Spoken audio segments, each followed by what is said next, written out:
This is the Permaculture Podcast. I'm Scott Mann. My guest today is Jeff Speck. Jeff is the author of Walkable City and Walkable City Rules. As an urban planner and city designer, he specializes in and advocates for human modes of transportation. First and foremost walking, but also biking. Using years of research and action, Jeff shows how cities become better places when we move away from an automobile-focused life. As I spend a lot of my time walking through cities whenever I get a chance, preferring to travel on foot when possible, I knew there were some places that felt safer as a pedestrian and were generally more enjoyable to walk through. Jeff lays out exactly why that is and what each of us can do to advocate for these changes in our local towns and cities. In the process, we can limit gentrification, which Jeff expands on during the interview, making cities even friendlier to people and more sustainable for generations to come. Enjoy this conversation with Jeff, and I'll join you again after. Then Jeff, can you give us a bit of your biography and background, how you came to planning and why walkable cities and pedestrian-friendly spaces are so important? Sure. So I am a city planner. I'm a registered certified city. I'm certifiable and certified as a city planner. But my training was all in architecture. And I knew from a very young age, or I suspected that I wanted to be an architect. And I followed the path that you might follow to do that. But when I was an undergraduate still in school, I wrote a thesis called The Architectural Gap. It's an undergraduate thesis on the distinction between professional interest, or I should say professional taste and public taste in architecture, and how what the public seems to like isn't always what architects seem to like, or more importantly, vice versa. and that got me thinking in a very liberal arts way about the relationship between design and society, and that focus on the impacts of design on the culture led me to stop looking at individual buildings and caring more about how they settle into the landscape, and actually whether the landscape, the built environment, is worthy of individual buildings. And in that huge context then, and having studied both architecture as an art and as a potential profession, in the mid-'80s, I started hearing about the work of this husband and wife team, Andres Duany and Elizabeth Plater-Zyberk. They were architects, but they had ended up kind of, I wouldn't say accidentally, because there was a ton of intention involved, but they had ended up in 1970, 1980, designing what in retrospect turned out to be the first real new village in America in 60, 70 years. And it was something that we had forgotten to do and that we had eventually made illegal. And then the whole industry of building places in America had taken this other track, starting really, there was a big, of course, gap during the wars and the Depression. But then when building kicked in again, there was an entirely new model, which was rather than building villages, rather than building neighborhoods, rather than building mixed-use walkable places to live, work, play, recreate, worship, and do everything else that we do, we were only designing pods. Developers were only developing and designers were only designing housing subdivisions, shopping malls, office parks, etc. Large areas of single use, separated in the landscape and connected usually only with highways and other roads. And with the design of this little vacation resort called Seaside, Andres and Liz reintroduced to America and to me the idea of designing mixed-use walkable places again, a technique that had just been utterly forgotten. And that just blew my mind. That I knew I loved certain places and I knew I hated other places. I knew that I was happy in some places and sad in others. And Andres and Liz made it clear to me that that was a function of design. And so when I got out of architecture school, or actually even before I started architecture school, I reached out to them, hunted them down. But when I graduated architecture school at age 30, after having done a number of things, including being an investment banker briefly, I made a pilgrimage to their firm in Miami, and I spent the next 10 years with them learning to do what they do. And that became the foundation of all my practice since then, which is essentially to do two things: to make new places that are modeled on older places that we love, and to go to older places that we love that have been undermined by the last 60, 70 years of suburban growth, and make them more urban, make them more livable, make them more walkable. And walkability became, I guess, my real contribution, having learned all this from other people. My real contribution has been to communicate this through the language of walkability, because we called it lots of different things. At first, it was called neo-traditional town planning. Then it was called the new urbanism. And eventually it just became best practices in urban design. But when you discuss it in terms of walkability, suddenly you can communicate it so much better. You can sell it so much better. People embrace it. And it also allows you to make a lot of better decisions as you're designing places if you make walkability the ultimate objective. And my first introduction to the role of architecture in creating something that is human scaled was a combination of Christopher Alexander's pattern language and all these different things that go into making something feel very personable, very human. And then it was the work of Johann von Langen in The Barefoot Architect. You know, I was reading this book thinking it was going to be all of these designs that we could use for homes, but then you get to the later chapters and it's about, okay, here's the importance of a city square. Here's why it's important to have markets in places. Here's how we can use street alignment in order to create shaded areas that are open places for people to congregate and to spend time together depending on the time of day. And then it was reading your book, Walkable City, that really tied all that together for me. And as you say, you know, these places that you like and don't like, I think about the different cities that I grew up in when I was a child in Western Maryland, that Frederick, Maryland, had a lot of walkability. Once you made it to downtown, there were restaurants and stores and housing and all of these different pieces blended together in a way that you could just walk down a couple of blocks and meet most of your needs within this town. And that really got me thinking about why this matters. And then your work tying in green space and why even something as simple as the timing of crosswalks to make something more pedestrian friendly. How did you, as you explored these different ideas, come to this sense of what makes a city truly livable for people and what the characteristics are of walkability? That's a very large question. I'll try not to give it too large an answer. First, let me say, I didn't realize you were a Frednick. Frederick is a super lovely place. And coincidentally, my wife and I almost moved there.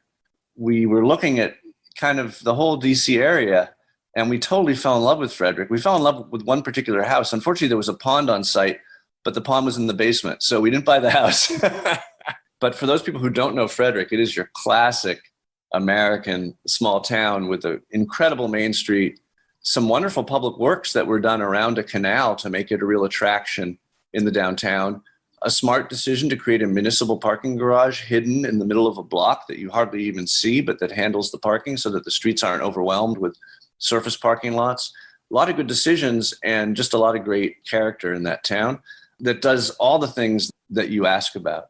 I think that I've been making a greater effort in my work, particularly these days with the current conversation around equity in the city, to not view what makes cities great through the lens of elite projection.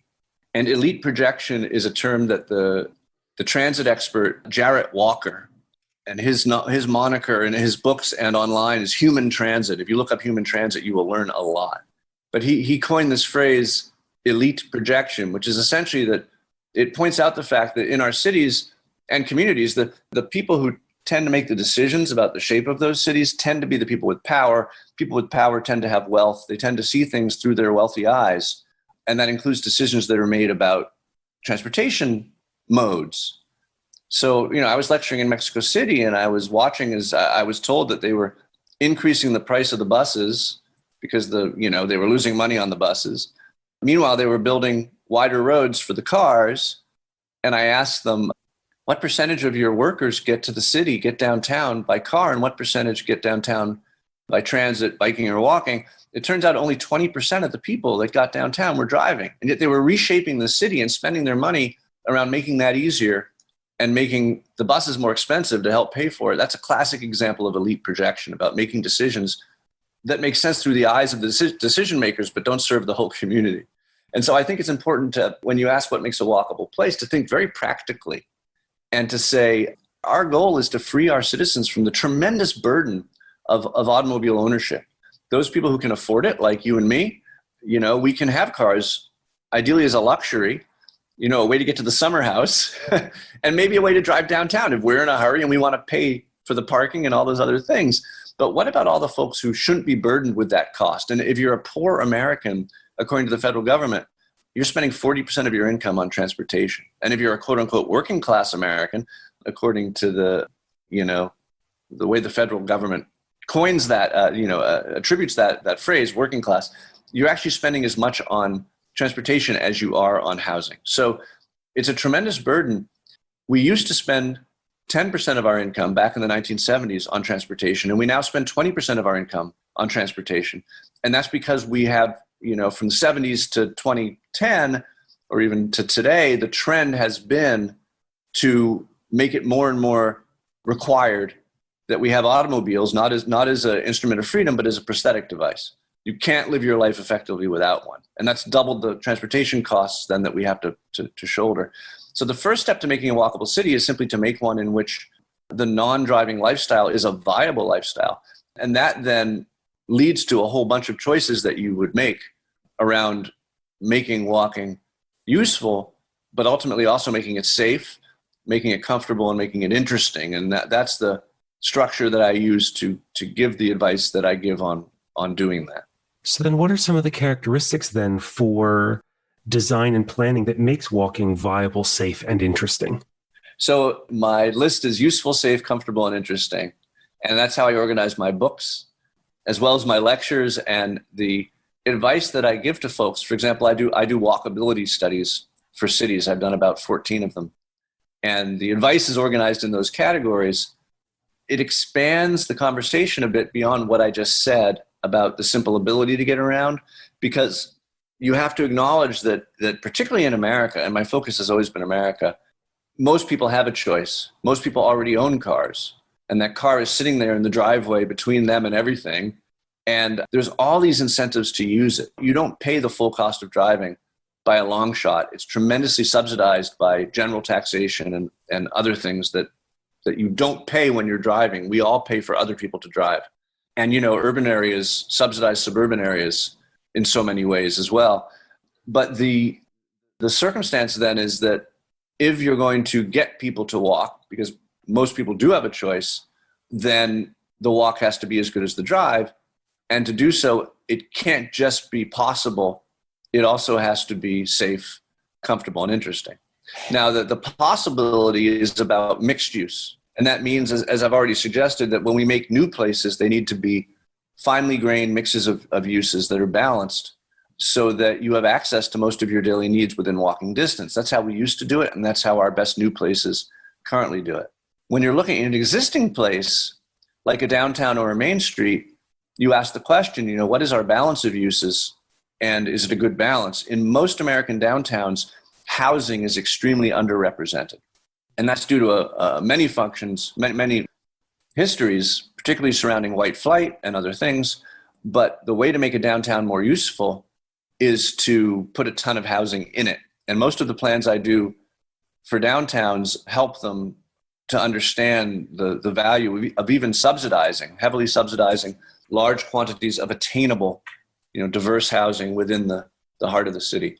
The safe walk is kind of the most obvious, but it's also the easiest thing to fix because most cities own their streets.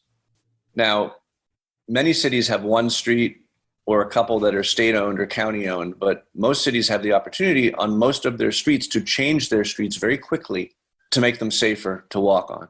And the useful walk, the comfortable walk, and the interesting walk are all a function of the things that line the street, which are principally the outcome of private sector efforts that can be guided and can be funded by the public sector through codes and through tax increment financing and through lots of other different tools. But the bottom line is that's a long-term prospect that the city can influence, but rarely do directly and quickly. What the city can do directly and quickly is restripe a street that has too many lanes to have fewer lanes. It can make the lanes 10 feet wide instead of 12 feet wide, which means people will go 30 instead of 45. It can add parallel parking to protect the curb if the parking isn't there, or better yet, put in a bike lane or protected bike lane so that cycling is more likely to happen. There are all sorts of things that cities can do. And in this age of COVID, we're working with cities now to widen sidewalks, to actually push sidewalks out into parking lanes, maybe push parking lanes out into the street, removing driving lanes. That's what we've done in my town to make social distancing more possible on the sidewalks. There's lots of things the city can do immediately to make their streets more safe, and many are doing it. The comfortable walk is a little bit counterintuitive because we all like wide open spaces, but actually what you learn as a designer, what you learn from Christopher Alexander, who you mentioned, and others like Jan Gehl, that great designer from Copenhagen, is that people like to feel enclosed. A good public space is an outdoor living room, and a plaza is only as good as its walls. A street is only as good as its edges. And the principal rule of making spaces comfortable is to shape them with the edges of buildings so that you actually feel enclosed. The evolutionary biologists tell us that all animals, including humans, were simultaneously seeking both prospect and refuge. And prospect means you can see your predators before they get you, but refuge means that your flanks are covered from attack. And if you don't feel that your flanks are covered, you're not comfortable. And that's all about what we call spatial definition and shaping spaces with buildings and other things. And then finally, interesting is pretty straightforward. There has been a tendency in our cities to allow blank walls up against streets, to allow parking structures up against sidewalks, incredibly boring. Also to allow huge buildings that are repetitive and go on for hundreds of feet without changing, without having variety. The more horizontal modernist, and I love modern architecture, but the more horizontal modernist approach to facades is much less interesting than a vertically, or a building with a vertical articulation. So you're passing more things as you walk down the street. And there's all sorts of tricks we use to increase variety. We hide the parking lots behind thin liner buildings, and we break larger buildings. We use this tool that's called demise lines to break larger buildings into perceptually smaller buildings.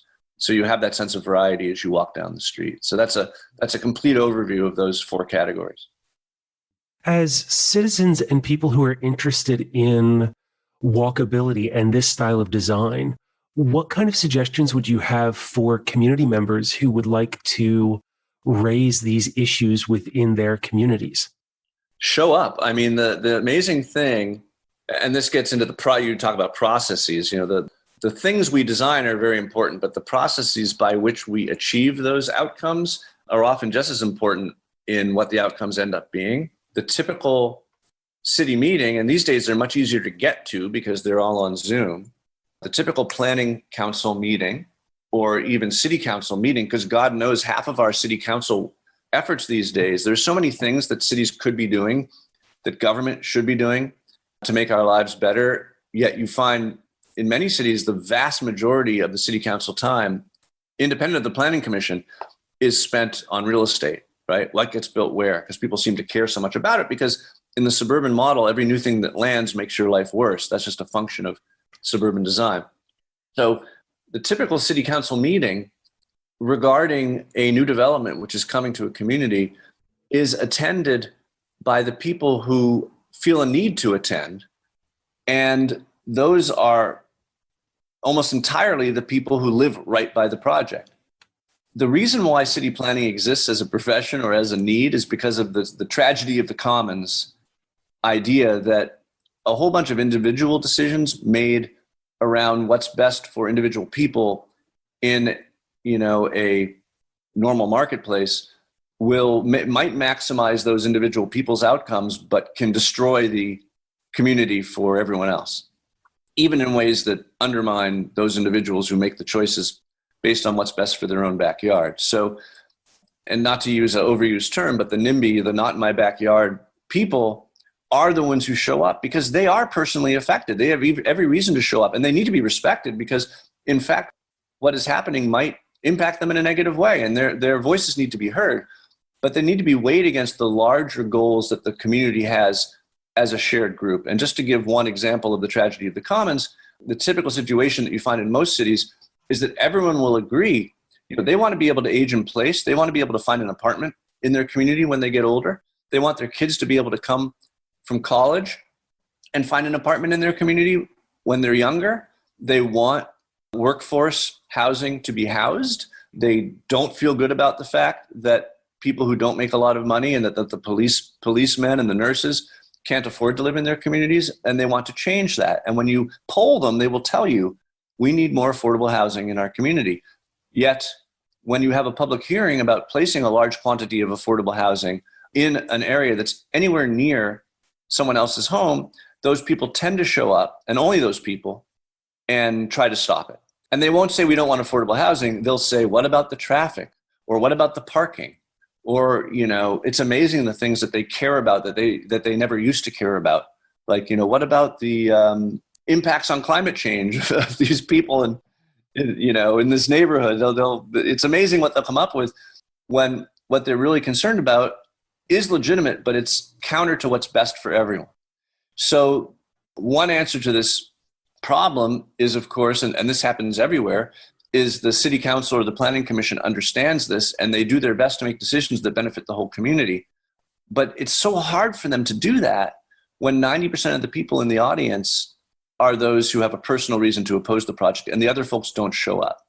So if you care about good planning, if you care about walkability, if you care about affordable housing, if you care about equity in your community, all these issues that we care about as a society, but maybe we don't focus on day to day because we've got other stuff to take care of, you really need to show up at these hearings so that there's a good balance between those who have a personal reason to oppose a project and those of us who can represent the greater good.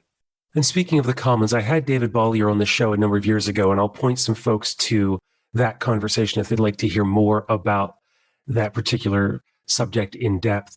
But I really appreciate what you share, because one of the conversations that we've been having within the broader environmental movement is the need for political action in order to make the kinds of changes that create these benefits, and to be able to advocate for, as you were saying, there are people who are concerned about climate change as one of their reasons for pushing back against some of these projects, to be able to discuss how this actually helps to combat those kinds of issues by reducing the needs of multiple separate housing, to change some of the zoning for like how large a property needs to be for a single family home and things like that. And that the more we have conversations like this and become informed about it, the easier it is to show up to that meeting, once a month and just be able to say, hey, here are the things that we believe in and here's why. Well, the problem is it's once a week often, but thinking about being more instrumental in our conversation, I want to bring up just the two key things that people are often discussing right now in communities that I think bear mentioning. And you have a lot of communities doing two things. One, they're eliminating their single family zoning. Now, this has been misinterpreted by folks on Fox News as eliminating single family housing, when in fact, and making single family homes illegal, which is of course a complete misunderstanding of what's being proposed. But what a number of communities are doing is actually saying the areas that are currently zoned as single family, yes, you can still build single family homes there, but now there are other types of buildings, such as granny flats, an apartment in the backyard, or duplexes, or very small mansion-like apartment buildings, which are now allowed in those neighborhoods. That's a national trend, and I think it needs to be made into a ubiquitous trend. It's really useful in this regard to research the history of single-family zoning in the U.S.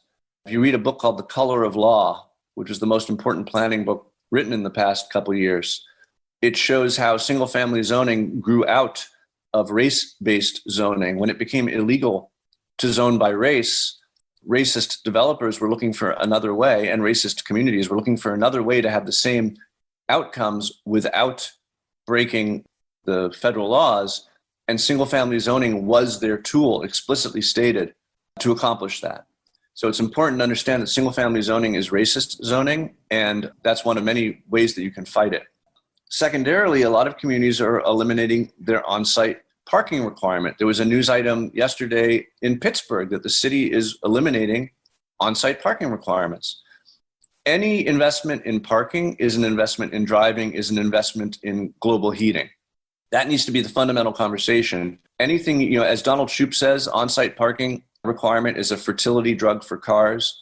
Anything you do to make parking easier or required is going to make parking more ubiquitous, driving more ubiquitous, and the driving lifestyle more ubiquitous, and climate change worse.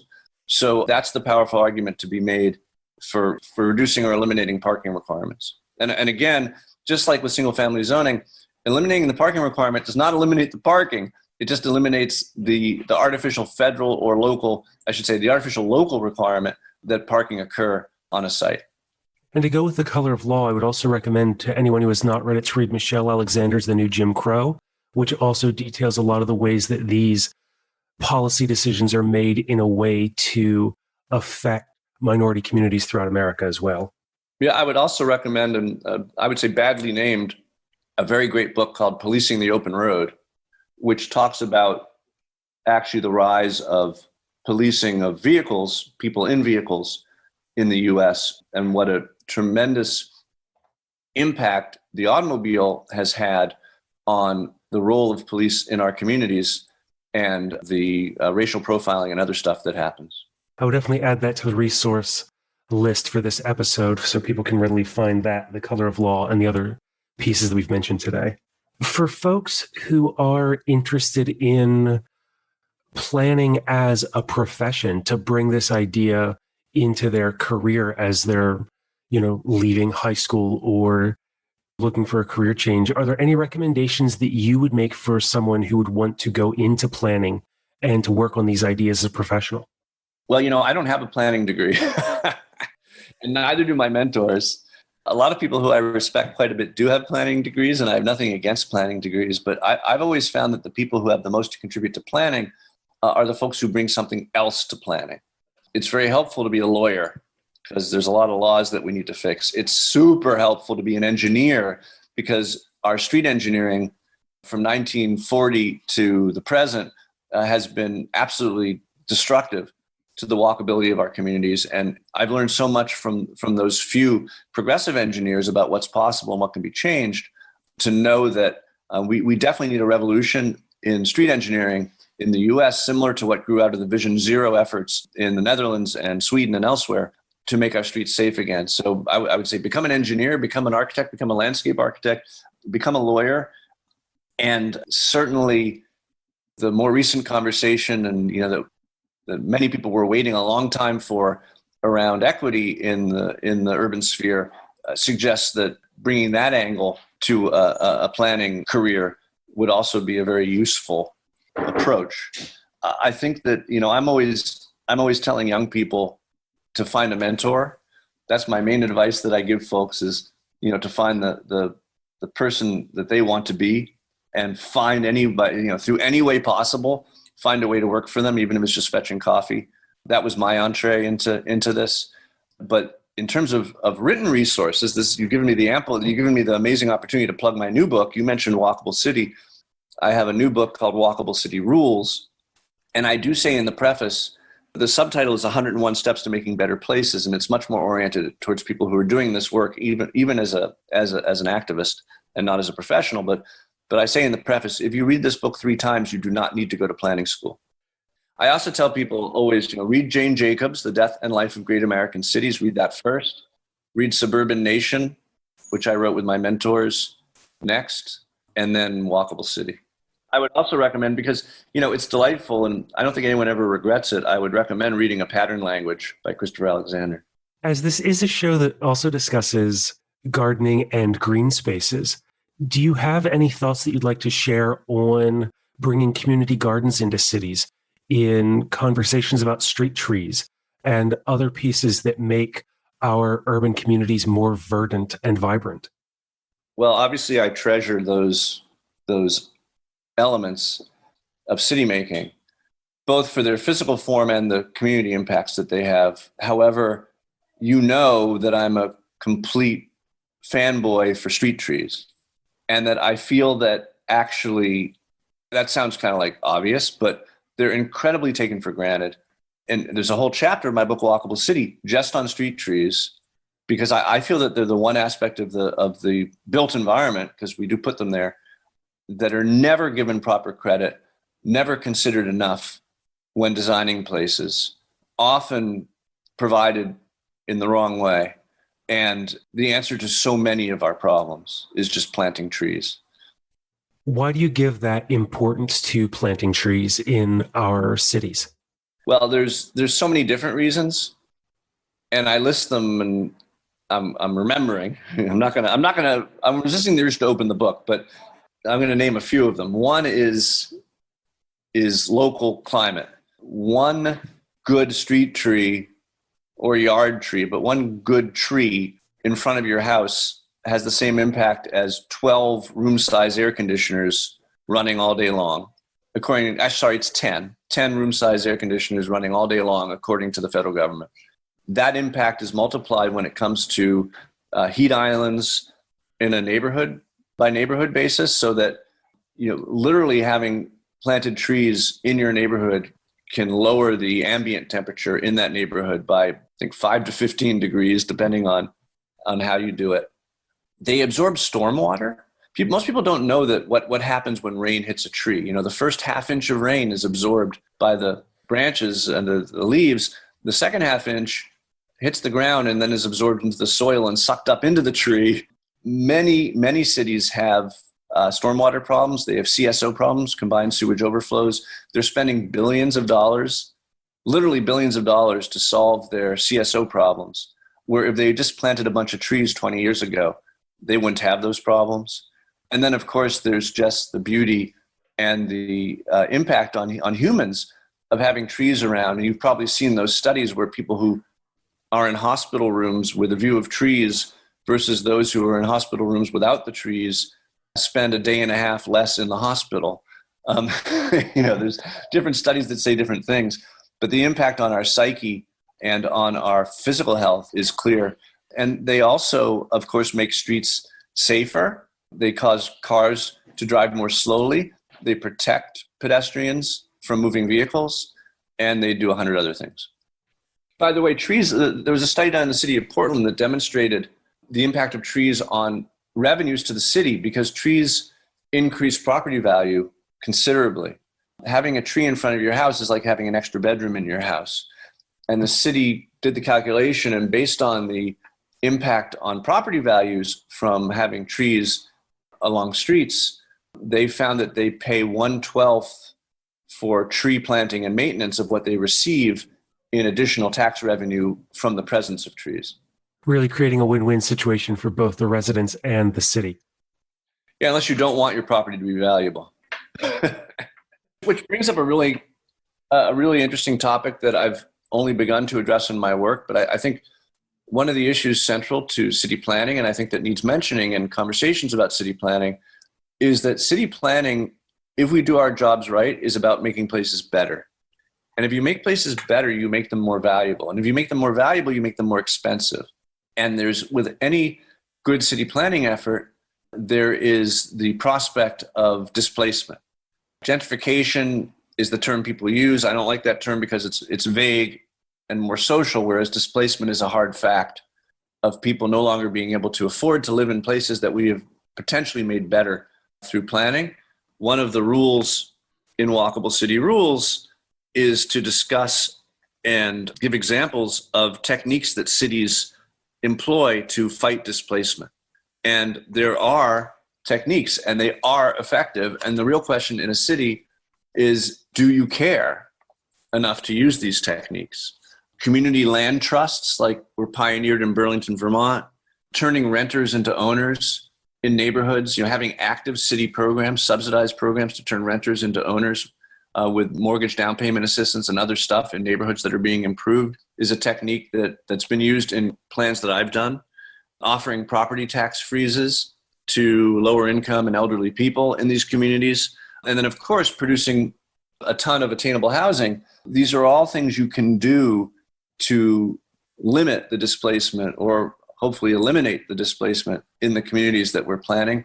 I think when you're doing a plan, and it's now become my standard practice, when you're doing a plan in a community, it's your obligation as a planner to raise the specter of displacement and to talk about the techniques that can be used, that must be used, if this plan is not going to have a negative impact on existing residents.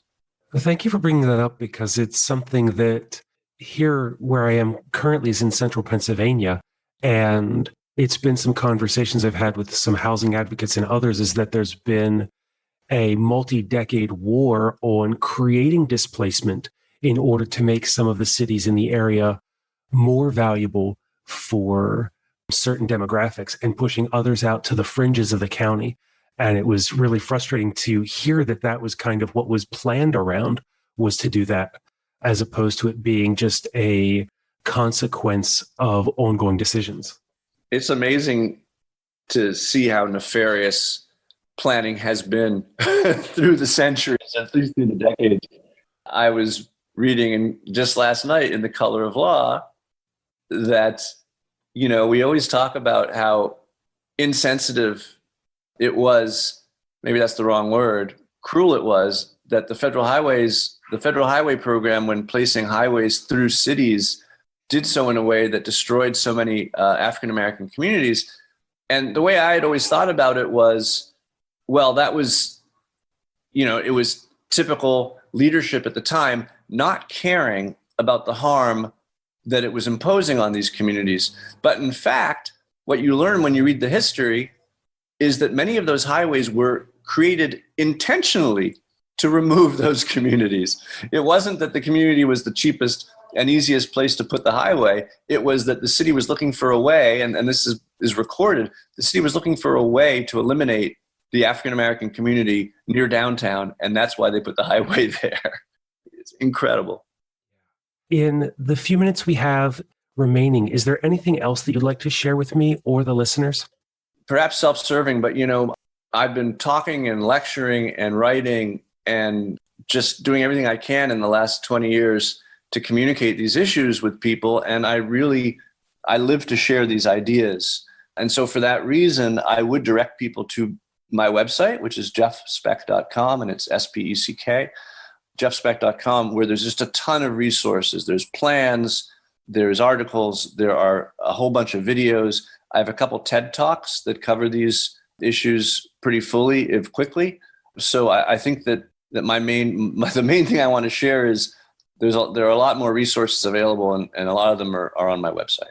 And I'll make sure that people can find that, your books, and everything else. So thank you so much for taking this time to join me today and start this conversation. Hey, it was a lot of fun, and thank you for letting me ramble on so fully. Often, when an interview ends, the conversation continues as my guest thinks of other people whose work they recommend for a future interview, or of additional resources to include in the show notes. Sometimes, however, another thought comes to mind of something valuable to share. That happened with Jeff, so we started recording again, and he shared the following. I'm reminded that my mentor, Andres Duani, wrote a book that might be of particular interest to your listeners, which is called Agrarian Urbanism. And agrarian urbanism is this idea about building a new community, not one new community, but building new communities, which are focused on gardening and farming at every scale.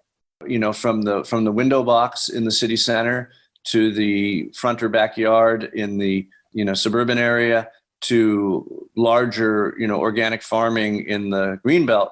How you might organize new communities around this activity.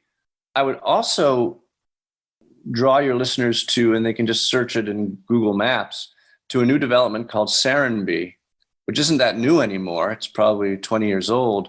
That's outside of Atlanta, Serenbe, which is a new town that was created in conjunction with an organic farm and a tremendous restaurant.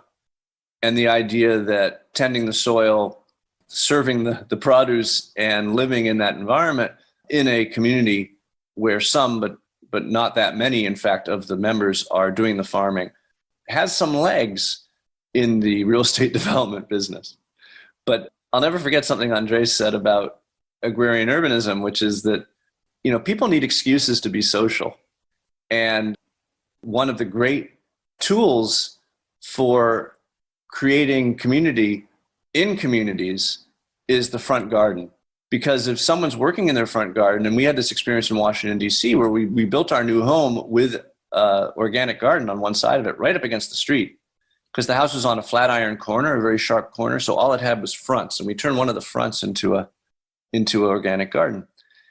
When you're tending that garden, it's an instant conversation starter. Anyone who walks by wants to know, how are the tomatoes coming in, right? Or what is that herb that you've got there next to the window? So even at the simplest scale of, those meaningless conversations that build the bonds of community, gardening can play a real role in urbanism.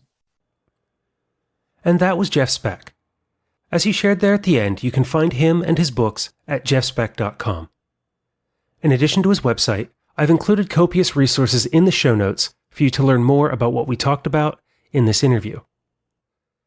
In his new novel Utopia, A Permaculture Vision, Jeff Christou shares his dream of what a world that embraces permaculture could look like. In this clear, crisp narrative, we journey through the sensations and experiences of our hopes made manifest. Find out more and pick up a copy of the ebook today at permacultureutopia.com. Since recording this conversation, I have gone on to read Jeff's Walkable City Rules, which lays out in even more actionable detail what we can do to show up at planning meetings and be a force for change while preserving Main Street and reducing the impacts of climate change. As permaculture practitioners, our roles in cities and towns change towards an even more human focus to minimize the impacts of this increased living density on the surrounding environment and designing for living in place. For those of us who live in cities, and I'll be doing so in just a few weeks as I relocate to Falls Church, Virginia, there's a huge intersection between city planning, including the Parks and Rec Department, and our work as designers to get involved and take direct action through advocacy. We can argue for why we need to reduce speed limits, increase street trees, and expand green spaces. Imagine the more beautiful, verdant world we could have. But those are just my thoughts at the moment from this time with Jeff Speck. What are yours? Leave a comment in the show notes or get in touch. Email show@thepermaculturepodcast.com. Schedule a call with me at calendly.com/Scott-man.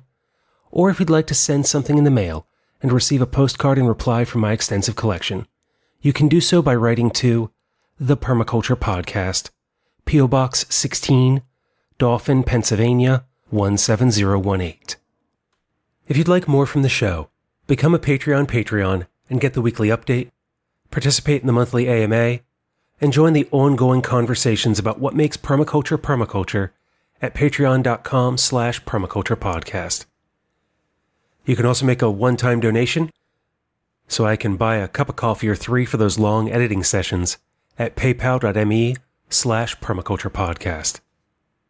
You'll also find the show on Instagram at permaculturepodcast, or you can send me a tweet on Twitter at permaculturepod. Until the next time, spend each day advocating for the place you live while taking care of Earth, yourself, and each other.